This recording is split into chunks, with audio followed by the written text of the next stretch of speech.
ओम मनोजवम मारुतुल्लवेगम जितेन्द्रियं बुद्धिमतां वरिष्ठं वातात्मजं वानरयूत मुख्यम श्रीरामदूतम शरणं प्रपद्ये। नमस्कार, स्वागत है आपका आचार्यवाणी में। मैं आचार्य डॉक्टर विक्रमादित्य आपके साथ हूँ और आज का विषय जो हमारा है वो है वृश्चिक राशि वालों के लिए अप्रैल के अंतिम भाग में ग्रहों का योगायोग किस प्रकार का बन रहा है। देखिए, समय की गति ऐसी होती है कि समय हमेशा चलायमान रहता है और समय जब चलायमान रहता है तो ग्रह भी परिवर्तन की तरफ हमेशा चलायमान रहते हैं। कुछ अच्छा, कुछ खराब, कुछ ऊंचा, कुछ नीचा, हमेशा कुछ ना कुछ ग्रह योग बनते रहते हैं। वो समझ में कैसे आए कि क्या ग्रह योग बन रहे हैं, वो है ज्योतिष विज्ञान। ज्योतिष विज्ञान के माध्यम से हम समझ सकते हैं कि ग्रहों की स्थिति कब परिवर्तन की तरफ जा रही है। उस परिवर्तन का प्रभाव हर जीव पर हो रहा है, किस पर अच्छा, किसी पर खराब। तो उसका अध्ययन करने का तरीका गोचर के प्रभावों को पढ़ने का है, जन्मपत्री के अनुसार से पढ़ने का है। वृश्चिक राशि के स्वामी है मंगल और मंगल अब परिवर्तन की तरफ जा रहे हैं। शनि मंगल की युति पिछले करीब 1-1.5 महीने से चली रही थी और ये युति पूरे विश्व को अशांत करने का प्रयास कर रही थी, दुख देने का प्रयास कर रही थी और अशांति फैला रही थी, हमारे जीवन में अशांति उत्पन्न करने का योग दे रही थी।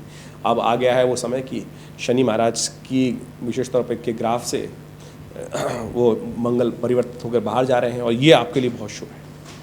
चतुर्थ भाव में युति बनी हुई थी, इंडिविजुअलिटी के कारण से थोड़ी दिक्कत हो रही थी, क्लैश हो रहे थे, उनसे बदलने का समय आ गया है।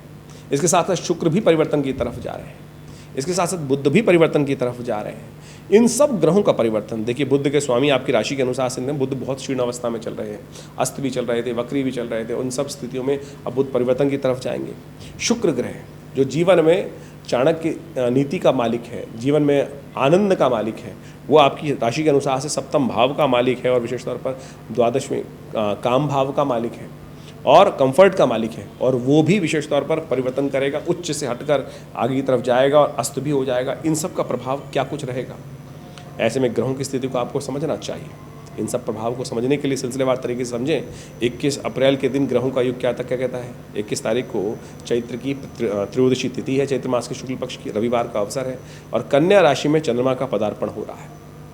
कन्या राशि में चंद्रमा का पदार्पण है, वो आपके लाभ का स्वामी बनता दिखाई दे रहा है, लाभ के योग बनाता दिखाई दे रहा है, आगे बढ़ने के सुंदर अवसर प्राप्त कराता दिखाई दे रहा है। ऐसे में गुरुजन पिता की खासतौर पर सेवा करके उनका आशीर्वाद लेकर, बड़े लोगों का आशीर्वाद लेकर यदि काम करने का प्रयास करेंगे तो बहुत सुंदर योग बनेगा, आपके लिए लाभ के योग बनेंगे। चंद्रमा लाभ वाले स्थान में केतु के साथ विराजमान है और ये आपके लिए अच्छा योग बनता दिखाई दे रहा है।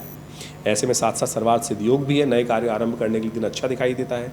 साथ साथ प्रदोष भी है, रवि और प्रदोष, रविवार प्रदोष जिसको बोला जाता है कि रविवार का योग और साथ साथ प्रदोष त्रयोदशी तिथि शाम के समय विद्यमान रहेगी, जिसलिए प्रदोष रवि प्रदोष बन गया है और ये कीर्ति वृद्धि के योग बनाता है। इन दिनों विशेष तौर पर आपकी राशि के अनुसार से सूर्य महाराज छठे भाव में चल रहे हैं और छठे भाव में रिपु भाव में चलते हुए सूर्य जो होते हैं वो थोड़े क्षीण हो जाते हैं। ऐसे में उनकी शक्ति को ठीक करने के लिए रविवार के दिन खास तौर पे कुछ उपाय कर लेना चाहिए। देखिए, प्रकृति हमेशा बैलेंस करने का योग बनाती है और ज्योतिष इन्हीं सिद्धांतों को पकड़ने का प्रयास करता है। जो देखिए, सूर्य इस दिनों खराब चल रहे थे आपकी राशि के अनुसार से, तो सूर्य को ठीक करने के लिए रवि प्रदोष का योग बन गया। तो शाम के समय यदि आप भगवान शिव का अभिषेक शुद्ध रूप से गंगा जल से करने का प्रयास करेंगे, दूध से करने का प्रयास करेंगे, तो इस रवि योग में कीर्ति वृद्धि के योग बनेंगे, सूर्य को ताकत मिलेगी और आपके कई सारे कष्ट दूर होने के योग बनेंगे। नित्यपति हो सके तो भगवान सूर्य को भी जल दीजिए, ये बहुत ज़रूरी है। ये उपाय सुबह सुबह रविवार के दिन, इस दिन विशेष तौर पर सुबह सुबह सूर्य को जल देकर आप अपने बहुत सारे कष्टों को दूर करने का योग बना सकते हैं।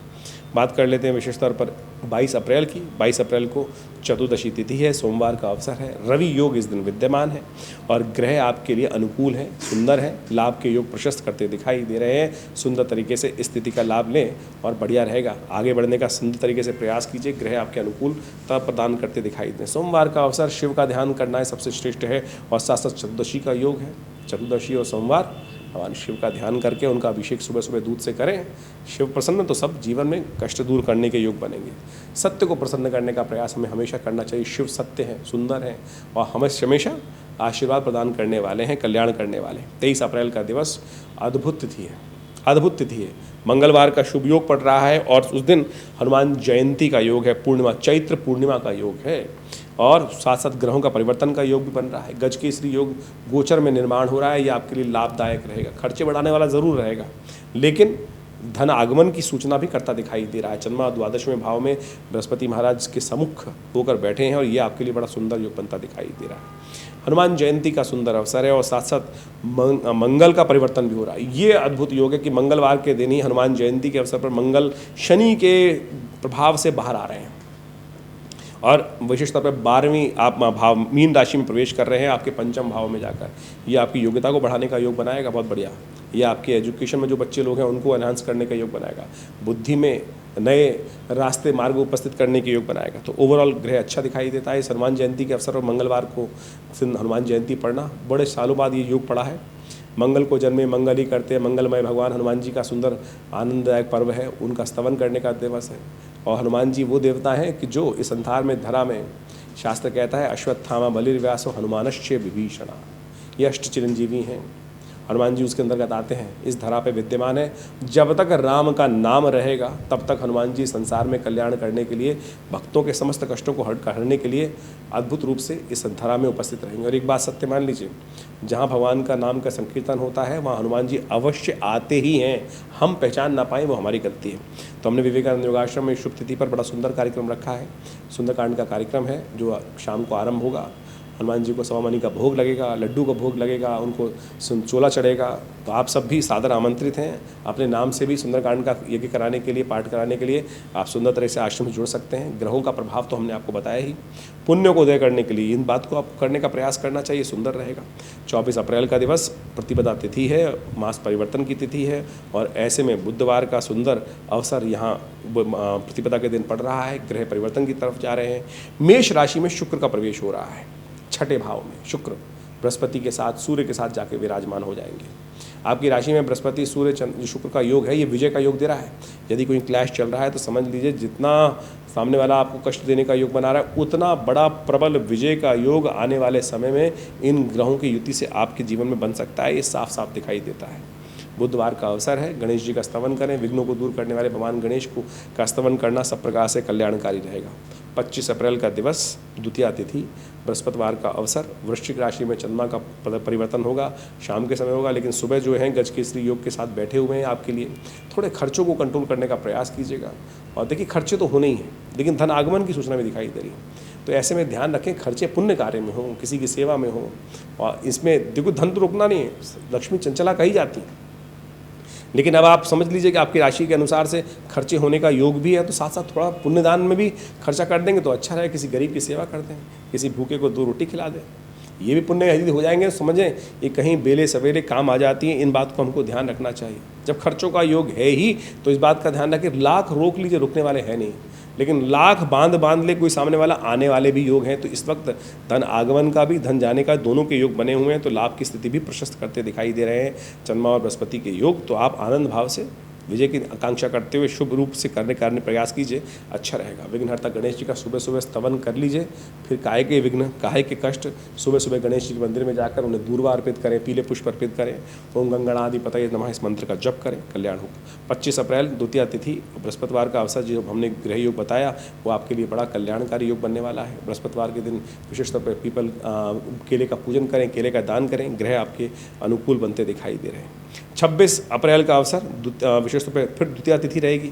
उदया तिथि थोड़ी देर के लिए ही है, चाहे एक आध घड़ी के लिए ही, आधी घड़ी की ही है, लेकिन ग्रह योग बन रहा है। इस दिन बुध विशेष तौर पर मार्गी हो रहे हैं। यह आपके लिए बड़ा सुंदर है। पंचम भाव में बुध विराजमान हैं और विशेष तौर पर अब ये मार्गी हो रहे हैं। और इनका मार्गी होना विशेष तौर पर आप समझ लीजिए कई प्रकार से शुभ है। बुध बुद्धि के स्वामी है, सांसारिक बुद्धि के स्वामी है। और पंचम के बुध बड़े अच्छे होते हैं, लेकिन कमज़ोर हैं। यदि उनको आपने ताकत दे दी तो बहुत सुंदर तरीके से आने वाले समय में ये बुद्ध की जो इम्प्रूवमेंट है ये आपके लिए लाभदायक सिद्ध हो सकती है। नहीं तो व्यावसायिक बुद्धि में कहीं ना कहीं थोड़ी कमी होने के योग दिखाई देते हैं। जब बुद्ध अस्त चल रहे हो, वक्री चल रहे हो, कमज़ोर चल रहे हो, जैसे अब मीन राशि में चल रहे हैं तो बहुत क्षीण अवस्था में, ऐसे में बुद्ध को ताकत देने का प्रयास करना चाहिए। बुद्ध ताकत कैसे आएगी? गाय को पालक खिला दी। शुक्रवार का दिन है, गाय की पूजा करना सबसे श्रेष्ठ है। और गाय को ऐसे में पालक खिलाना शुक्र को ताकत देने का सबसे सुंदर उपाय, बुद्ध को ताकत देने का सबसे सुंदर उपाय है। इसको करने का प्रयास कीजिए।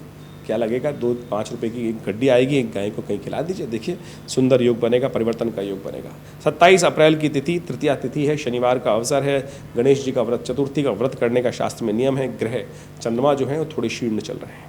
चंद्रमा वृश्चिक राशि में लग्न में विराजमान है। नए विचार तो दे रहे हैं, लेकिन मन अभी विश्वास नहीं जगाने दे रहा है। ऐसे में मन में विश्वास प्रशस्त करने के लिए आप थोड़ा उपाय करने का प्रयास कीजिए। आप एक काम करें, भगवान शंकर के मंदिर में जाकर थोड़े तिल दूध में डालकर उससे भगवान का अभिषेक करने का प्रयास कीजिए। गणेश जी का स्तवन कर लीजिए, विघ्नहर्ता गणेश जी का ध्यान कर लीजिए। ये समस्त उपाय हैं, देखिए इनसे ईश्वर की कृपा प्राप्त होगी और ग्रहों का जो थोड़ा सा कमजोरी स्थिति है उसको ठीक करने का रास्ता बनेगा। 28 अप्रैल का दिवस चतुर्थी रविवार का अवसर उदय तिथि के रूप में और गजकेसरी योग का निर्माण आपकी राशि के अनुसार से होने की स्थिति बनती दिखाई दे रही है। चंद्रमा के साथ बृहस्पति का सुंदर संबंध धन भाव में हो रहा है, ये धन आगमन की सूचना देता दिखाई दे रहा है और ये आपके लिए 2-3 दिन आने वाले विशेष तौर पे अच्छे रहेंगे। लेकिन ऐसे में शुक्र का अस्त होना, ये शुक्र जो है ये अस्त हो जाएगा छठे भाव में चलता हुआ, ये थोड़ा सा कहीं ना कहीं आपको पराजय का प्रभाव विशेष तौर पर दिखा सकता है या कहीं ना कहीं हार की सूचना दिखा सकता है। ऐसे में शुक्र को थोड़ी ताकत देने की ज़रूरत है। सर्वार्थ सिद्ध योग विद्यमान है, नए कार्य करने के लिए दिन अच्छा दिखाई देता है। लेकिन शुक्र अस्त, मेष राशि में चलता हुआ शुक्र जो अस्त हो रहा है, ये थोड़ा सा कहीं ना कहीं, जैसा हमने कहा ना, पराभव, थोड़ा सा आपकी हार, जीत चलते हुए मुकदमों में कहीं ना कहीं थोड़ी सी आपका पलड़ा हल्का हो सकता है। शुक्र को ताकत दीजिए।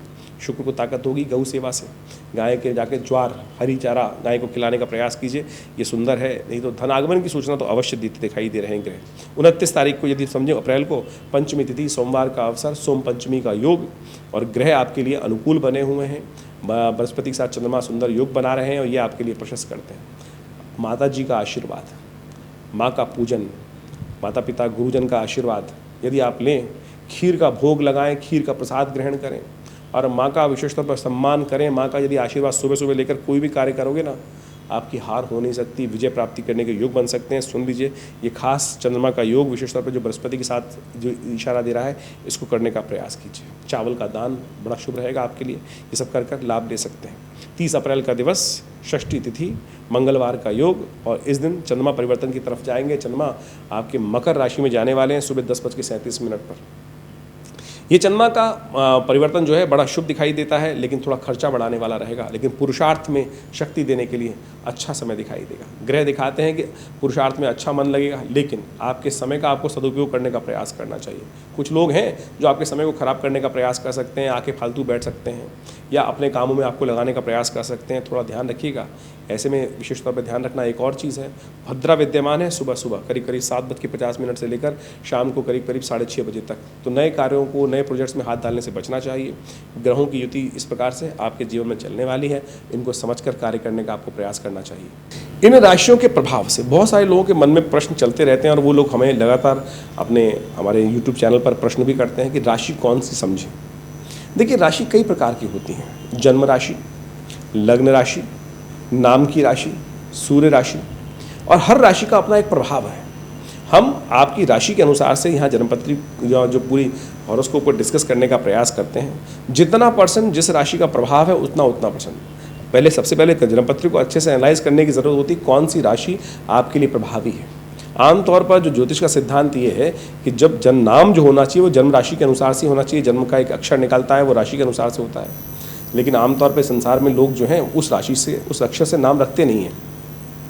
आप अपने जन्म नाम रख लेते हैं, फिर उसका एक प्रभाव हो जाता है, तो इसलिए वो नाम राशि बदल जाती है आमतौर पर, लेकिन उसका प्रभाव है। तो इसलिए आप जब आप जन्मपत्री आप स्वयं ज्योतिषी बनने का प्रयास करते हैं, राशि को फल सुनते हैं, तो आप सोचें जितना जितना जिस % राशि का उपयोग हो रहा है, कौन सी प्रभावी है, उसका उतना प्रभाव आपको देखने को मिलेगा। इसके साथ साथ जन्मपत्री में और बहुत सारे विषय होते हैं, दशाएं, अंतर्दशाएं, ग्रहों की जन्म की स्थिति क्या है, किस प्रकार से कौन सा ग्रह कितनी ताकत में है, आपका जन्म जो हुआ है कितने राशि के अनुसार से, जन्मपत्री के हिसाब से किस लेवल पर है, व्यक्ति पहली मंजिल पर है, दूसरी मंजिल पर है, 100वीं मंजिल पर है, उसके हिसाब से बहुत सारी चीज़ों को एनालाइज करके जन्मपत्री का विश्लेषण करने का प्रयास करना चाहिए। हम जब जन्मपत्री देखते हैं तो उन सब चीज़ों का अध्ययन करके ज्योतिषी जो होते हैं वो सब व्यक्ति को बताने का प्रयास करते हैं। तो यहाँ हम गोचर का प्रभाव आपको जन्म राशि, लग्न राशि के अनुसार से, नाम राशि के अनुसार से हर तरह से आप देखने का प्रयास करेंगे तो आपको वास्तविकता धीरे धीरे समझ में आनी शुरू हो जाएगी और उस तरह से आप इसको बहुत अच्छे से समझने का प्रयास कर सकते हैं। इसके अलावा हमारा जो विवेकानंद योगाश्रम है बहुत सारे पराविद्याओं के क्षेत्र में लगातार कार्य कर ही रहा है। हम आपको लगातार इस सब संबंध में अवगत करा सकते हैं, कराते ही रहते हैं। और इस बार तो बहुत सुंदर तरीके से जो हनुमान जयंती का सुंदर अवसर है उसमें बड़ा सुंदर कार्यक्रम रहेगा। नित्यपति आश्रम में 8 घंटे करीब यज्ञ ही रहता है और आप अपने ग्रहों को ठीक करने के लिए अनेक प्रकार के शास्त्रीय उपायों को, उसका वृहद वर्णन शास्त्र में जो वर्णित है उसके अनुसार ही हम जन्मपत्री को एनालाइज करके बताते हैं। मंत्र अद्भुत हैं, यज्ञ विज्ञान अद्भुत है और हमने देखा है कि मंत्र विज्ञान के माध्यम से अनेक उपायों को करने से कई प्रकार के कष्टों को दूर कर सकते हैं। देखिए, एक जीवन में जब कष्ट आते हैं वो भार के कारण ही आते हैं, और जो भार बनता है वो हमारे किए गए कर्मों से होता है। शुभ कर्म करेंगे तो शुभ पुण्य उदय होंगे, अशुभ कर्म यदि हमारे द्वारा हो जाएंगे तो अनेक प्रकार के कष्टों को उदय करेंगे। उन कष्टों को ठीक करने के लिए हम अनेक प्रकार के उपाय शास्त्र में वर्णित हैं। मंत्र जप, यज्ञ, विभिन्न प्रकार के दान, विभिन्न प्रकार की औषधियों का सेवन, ये सब उपाय शास्त्र में वर्णित हैं। उन सब उपायों को करकर इन कष्ट का और जो पाप पुण्य जो है उनका अकाउंट घटा बढ़ा सकते हैं, और उनके घटने बढ़ने से समझिए आपके जीवन में पुण्यों का उदय होने से कष्टों से निवृत्ति प्राप्ति करने के योग बन जाते हैं। तो ये सब बड़ा वैज्ञानिक सिद्धांत है और बड़ा सीधा साधा सिद्धांत है। तो इसको समझने के लिए हम यदि प्रयास करेंगे तो बहुत सुंदर तरीके से समझ में आएगा। अच्छे कार्य करके आप अपने पुण्यों का उदय कर सकते हैं, और जीवन के कष्ट, जब कष्ट आ रहे हो तो समझ लीजिए अपने जीवन में कहीं ना कहीं पुण्यों का अकाउंट कम हो रहा है। यदि आपके अकाउंट में बहुत बढ़िया पुण्य भरे हुए हैं तो आपके द्वारा यदि पूर्व जन्म में या इस जन्म में जब भी काम अच्छे करते रहते हैं तो क्या होता है कि जीवन में कष्ट का समझ में नहीं आता है। लेकिन जब पुण्य कम हो जाते हैं अकाउंट में, तब छोटा सा कष्ट भार आया जीवन में और वो भयानक कष्ट दे देता है और भयानक दुख उत्पन्न करने के योग बनाता है। तो जब दुख आ रहा है तो समझ लीजिए पुण्यों को बढ़ाने का समय है। पुण्य को अहर्निश जीवन में शुभ कार्य, हमसे पुण्य होते कम हैं। हर क्षण कहीं ना कहीं कुछ गलत कार्य हो जाता है। चल रहे हैं रास्ते में, कहीं कोई जीव हत्या हो गई, चींटी मर गई, ये सब कहीं ना कहीं घट रहा है, पुण्य को घटा रहा है। तो समझ लीजिए, तो हमको उन पुण्यों को यथा हम जीवन में यदि सोचें, शुभ कार्य कितने होते हैं, सुबह शाम तक यदि आप विचिंतन करने का प्रयास करेंगे तो मुझे लगता है आप कुछ ही लगेगा। और जहाँ अगर नेगेटिव काम जो हुए हैं उनको सुनने देखने का प्रयास करोगे तो लिस्ट बहुत लंबी हो जाएगी। कितनी बार झूठ बोला, कितनी बार आपके द्वारा अहित का कार्य हुआ, कितनी बार किसी व्यक्ति को दुख लगा, कितनी बार मुख से अपशब्द निकला, ये सब क्या कर रहा है? ये पुण्यों को क्षय कर रहा है। पुण्य बढ़ेंगे कैसे? किसी की सेवा करने से, धर्मात्मा काम करने से, अच्छे कार्य करने से, किसी को भोजन करा देने से, आशीर्वाद ले लेने से। कितनों का आशीर्वाद लेते हैं? आजकल तो लोग ऐसे हैं कि झुकने में भी लोगों को शर्म आती है, डर लगता है छोड़ो ना, क्या सम्मान करना है। देखिए, एक बात समझ लीजिए, महाभारत का युद्ध आपको याद होगा। पांडवों के साथ क्या था? कोई सेना नहीं थी बहुत बड़ी, लेकिन पुण्य थे, सत्य था, आशीर्वाद था। दुर्योधन इतनी बड़ी सेना लेके बैठा था, उसके बाद एक ही चीज नहीं थी, केवल आशीर्वाद। यदि आशीर्वाद ले लेते हैं ना, तो आप समझें तो आपके पुण्य बढ़ जाएंगे, और पुण्य आशीर्वाद को लेने का प्रयास करें, देखिए शुभ होने के योग बनेंगे। यही सुंदर सिद्धांत है ज्योतिष विज्ञान को समझने के। ये ज्योतिष के साथ साथ जो ज्योतिष अकाउंट बताता है आपको, अकाउंट में कितना खाली है, कितना भरा हुआ है, और बढ़ाने का जो तरीका है, घटाने का तरीका जो है, अध्यात्म आपको समझाने का प्रयास करता है। हमने विवेकानंद योगाश्रम में इन्हीं सब चीज़ों के लिए, शोध के लिए बहुत सारे कार्य लगातार करते रहते हैं। आश्रम पर नित्य प्रति 8 घंटे करीब यज्ञ चलता ही है। रविवार को उस यज्ञ में सम्मिलित सब लोग हो सकते हैं। रविवार वाले यज्ञ में मंत्र यज्ञ के लिए, ग्रहों के उपचार के लिए, अपने बहुत सारे स्वास्थ्य के निमित्त महामृत्युंजय मंत्र जप इत्यादि करने के लिए बहुत सारे व्यवस्थाएं आश्रम में बनाई गई हैं। बहुत सारे शोध किए गए हैं, मुद्रा विज्ञान पर, यज्ञ विज्ञान पर, मंत्र विज्ञान पर, औषधीय विज्ञान पर। इन सब में लिए हमारे लिए बहुत सारे कार्य चलते रहते हैं। आश्रम पर एक बहुत बड़ा हॉस्पिटल बनाया गया है योग प्राकृतिक चिकित्सा आयुर्वेद के लिए, जो भारत सरकार से मान्यता प्राप्त है। तमाम सरकारी लोग जो सेंट्रल गवर्नमेंट के पैनल पे हैं, दिल्ली गवर्नमेंट के पैनल पे हैं, दिल्ली पुलिस के पैनल पे हैं, वो सब इस सुविधा को योग प्राकृतिक चिकित्सा में के द्वारा आयुर्वेद की चिकित्सा के माध्यम से लाभ ले रहे हैं। और हमने अद्भुत रूप से लाभ देखा है। बहुत सारे एलोपैथिक मेडिसिन के चक्कर में जीवन लोगों को निकल जाता है, चाहे लाइफस्टाइल डिसऑर्डर डिसीज़ हैं, डायबिटीज़ है, ब्लड प्रेशर है, शुगर है, और कमर दर्द, सर्वाइकल स्पॉन्डिलिटिस, बैकएक। हमने योग प्राकृतिक चिकित्सा के माध्यम से ऐसी सुंदर व्यवस्थाएं अपने संस्थान में रखी हैं कि आप उन समस्त सुविधाओं को लेकर अपने तमाम रोगों को दूर भगाने का प्रयास कर सकते हैं, और सुंदर तरीके से ये सब चीज़ें काम करती हैं। इनका सब वैज्ञानिक आधार है। पूरे विश्व में आज लोग योग प्राकृतिक चिकित्सा आयुर्वेद का लाभ लेते हुए कार्य करने का प्रयास कर रहे हैं। तो आप भी बाकी जो चीज़ें जो इस संसार में आधुनिकता के नाम पर जो कार्य किए जा रहे हैं, उसके साथ साथ इन भारतीय प्राचीन योग विज्ञान, आयुर्वेद विज्ञान, चिकित्सा विज्ञान के साथ लीजिए। हमारे पास डाटा ओरिएंटेड रिजल्ट्स हैं, और हमने जो बहुत अच्छे से एनालाइज करके देखा है वो बहुत अद्भुत कार्य करते हैं। आप समझिए मुद्रा विज्ञान, मैं आपको यहाँ एक बात बताने का प्रयास करता हूँ। हृदय संबंधित रोग पूरे विश्व में आज परेशान कर रखा है। हर कोई गोली खाकर ही अपने ब्लड प्रेशर को कंट्रोल करने का प्रयास कर रहा है। ये मृत संजीवनी मुद्रा है। मैंने ये मुद्रा का अभ्यास हज़ारों लोगों पर करके देखा। बहुत पिछले करीब 50 सालों में इस मुद्रा, आज से 1978 में मेरे पिता आचार्य श्री केशव देव जी ने इस मुद्रा की खोज करी। इससे पहले शास्त्र में कहीं वर्णित नहीं थी ये हृदय की संजीवनी मुद्रा, और हमने इसका लाभ देखा, अद्भुत है। 3 सेकंड में this mudra is capable of giving the first to the heart patient. आप 100 बेटे टैबलेट लेंगे, उसमें भी टाइम लगेगा, लेकिन उससे पहले 100 बेटे टैबलेट मना नहीं कर रहे हैं, आप जो लेना चाहते हैं मेडिसिन लें, लेकिन उससे पहले ये एक मुद्रा कुछ देर अभ्यास तो करें। कुछ ही देर में आपके हाथ को साउंड कर कर ये आपके कष्टों को दूर करने का योग बनाएगी और सुंदर तरीके से लाभ देगी। इसके ऊपर बहुत सारी और पुस्तकें विद्यमान हैं, और पुस्तकों में के माध्यम से हमने बहुत सारे उपचार के माध्यम बताए हैं इन समस्त पुस्तकों में। कान में दर्द चल रहा है, ये शून्य मुद्रा करके देखिए, 3 मिनट में कान का दर्द, कान की होने वाली समस्याएं दूर करने में लाभ देगी। ऐसी बहुत सारी मुद्राएं। बच्चों को याद नहीं होता है, आपको नींद नहीं आती है, आप रोज गोली खाते हैं, कुछ ध्यान योग का सहारा लीजिए, प्लस ये ज्ञान मुद्रा का अभ्यास। पहली उंगली अंगूठे के साथ इस मुद्रा को लगा देने से ये ज्ञान मुद्रा बन जाती है। ये हमारे आश्रम के द्वारा ही पूरे विश्व में मुद्राएं पहुंचाई गई, मेरे पिता आचार्य श्री केशव देव जी के द्वारा। बहुत सारी पुस्तकें लिखी गई आश्रम में इन सब चीज़ों के ऊपर, और पूरे विश्व में आज जितने भी लोग मुद्राओं का उपयोग कर रहे हैं वो कहीं ना कहीं हमारी पुस्तकों के माध्यम से, हमारे आश्रम के शोध के माध्यम से ही कर रहे हैं। आप किसी वेबसाइट पे जाएं, आचार्य केशव देव जी का नाम डालें, मुद्राओं का नाम डालें, आपको पूरी ऑथेंटिसिटी प्राप्त होगी और बहुत सुंदर तरीके से इन सब चीज़ों का लाभ प्राप्ति करने की योग बनेगी। तो हम ये समझाएं कि ज्योतिष, अध्यात्म, मंत्र विज्ञान, ये सब इंटर रिलेटेड है, ये सब का सब एक साथ चलता है, और हमने इन तमाम पराविद्याओं पर शोध भारतीय संस्कृति के अनुसार से हमारे इस आश्रम में पिछले 50 सालों से ये कार्य किए गए हैं। आप जुड़े विवेकानंद योग आश्रम से, आपका स्वागत रहेगा। हमारे जो संतान जो कार्यक्रम चलते हैं उन सब के बारे में आपको हम समय समय पर अवगत कराते रहते हैं इस चैनल के माध्यम से। और जो भी आपकी और भी कोई प्रश्न हो तो चिंता ना करें, हमारे नंबर्स पर व्हाट्सअप भेजें, अपने हमारे इस चैनल पर अपने कमेंट्स डाल सकते हैं, हम अवश्य उनका जो भी निदान होगा आप तक पहुँचाने का प्रयास करेंगे। धन्यवाद।